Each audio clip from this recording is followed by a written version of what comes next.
Alright, Transformers fans, this is what we've been waiting for. This is what we've been building towards. This is Moon Studio Radiatron, the Trainbot Combiner. So this figure is massive. He is almost 2 feet tall, I would say. Each of the Transformers is about 17 inches.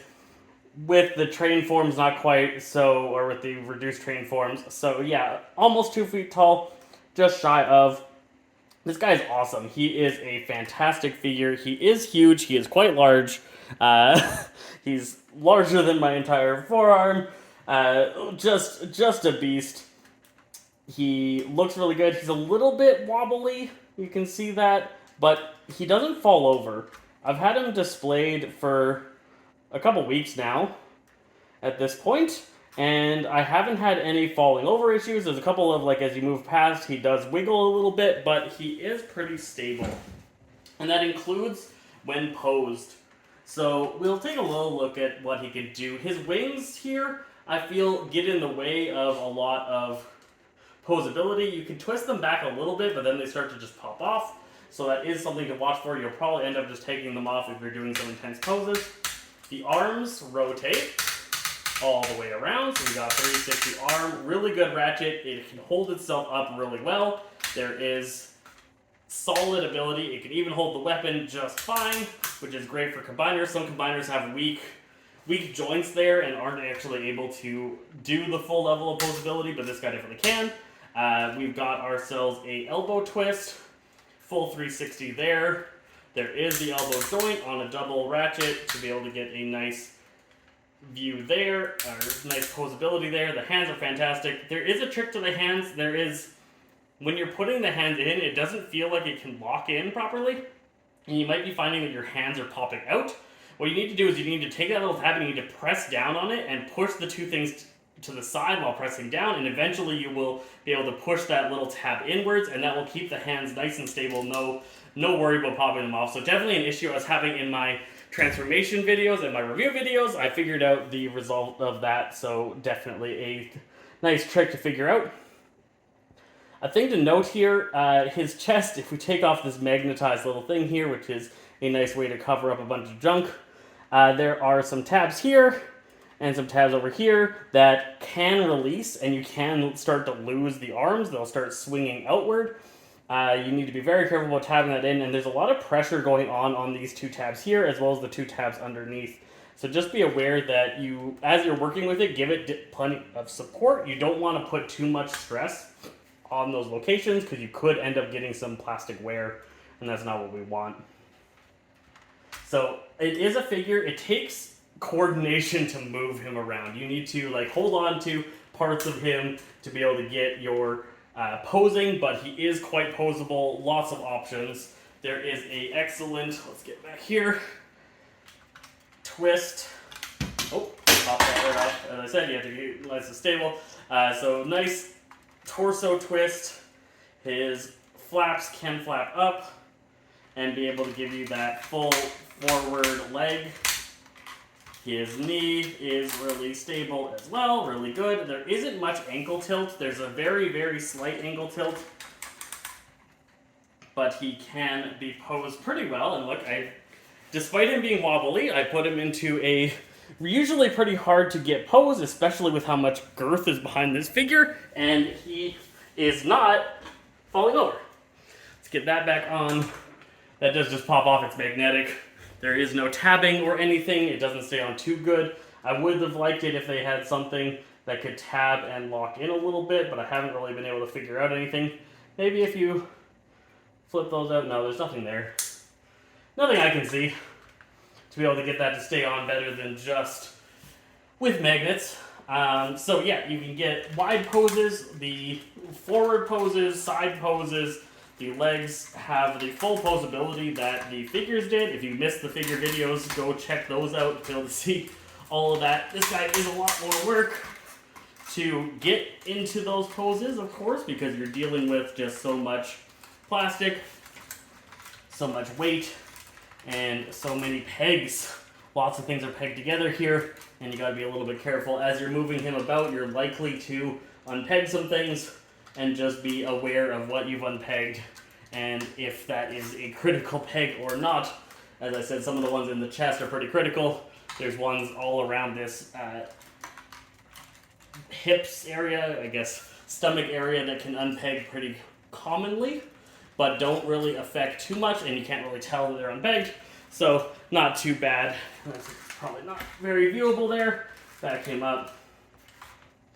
Fingers-wise, hands-wise, he's got awesome articulation in the hands. So there's 3 joints on the thumb, or 2 joints on the thumb. 3, I guess, 3. Thumb has a swivel there, and then each of the fingers can separate, and each of them has 4 joints. So 1 at the base, and then 3 throughout the finger. So really good posability there to be able to do lots of cool things with the hands.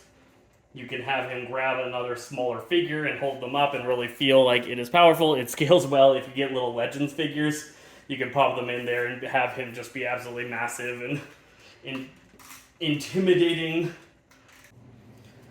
His gun is a decent size. It's very solid, looks good, and it slots really well into his hand. So because once you get the lock in, if you messed up the hand lock, this gun ends up being a problem because you can't hold on to it without the hand falling out. But once I figured that out, it took a little bit of adjusting to figure out he can hold that gun. It works really well. It looks solid.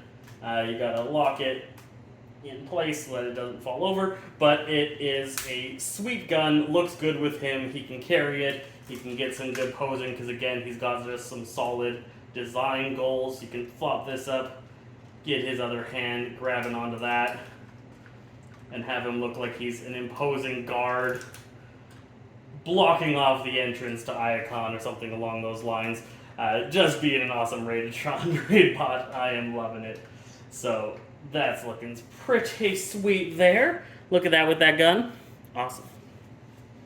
These things are okay. I find they flop off a little bit. I tend to take them off when I'm posing him, so just be wary of these. If you're doing leg stuff, they do flop off, but they're easy to put on. None of the other guns from the mini-bots attach to him at all, so it's just the big gun. You can put these onto the big gun, but they don't really match color-wise, and it looks a little bit off. So just a couple things to note there for the gun itself. But it's a nice accessory. And again, it's really nice that he can hold it so stable. There are definitely other combiners out there that cannot hold their guns and keep their arms up.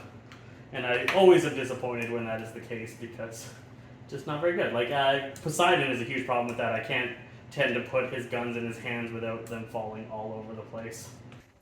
There is quite a few things in the transformation process that is a pain.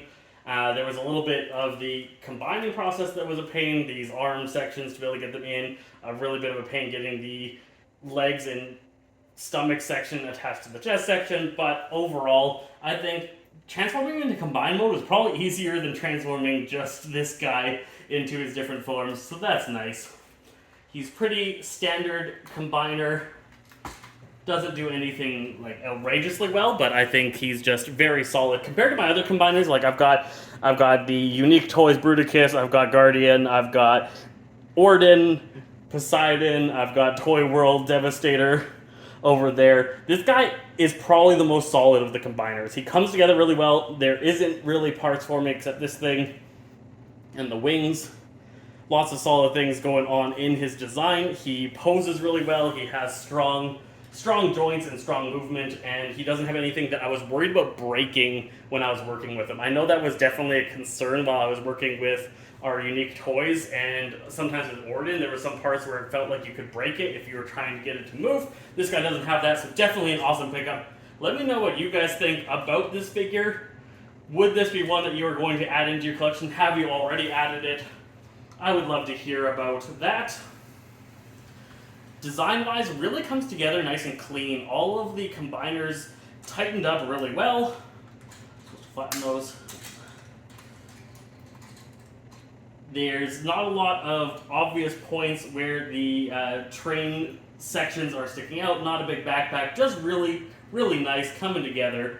I think they did an excellent job just making this a tight figure. And that's kind of why I went with this one. I was looking at the Masterpiece version of Raiden that Takara Tomy is releasing, and I felt all of their guys were a little bit boxier, bulkier, and more kibble. And this guy came together very cleanly. That results in some pain points in transformation, but I think it was worthwhile to get just this solid-looking, awesome figure. I'm really happy with it. I'm stoked that I was able to get a Raiden and get him into my collection. I did not expect Trainbots to be on the list of combiners that people were going to be working on in the year 2022, but it did end up happening by 2 different companies, and we got this awesome figure. So I hope you guys enjoyed the process of watching all of these guys, hearing my reviews, seeing me talk about it, and I hope you guys check out this figure. Hopefully add to your collecting, because I do think it's worth it. It's an awesome figure. So I would love to see more support for Moon Studio, as they did such a good job with this, and I can see them continuing to make some awesome bots. Thank you so much for joining me. Zesty Phresh out.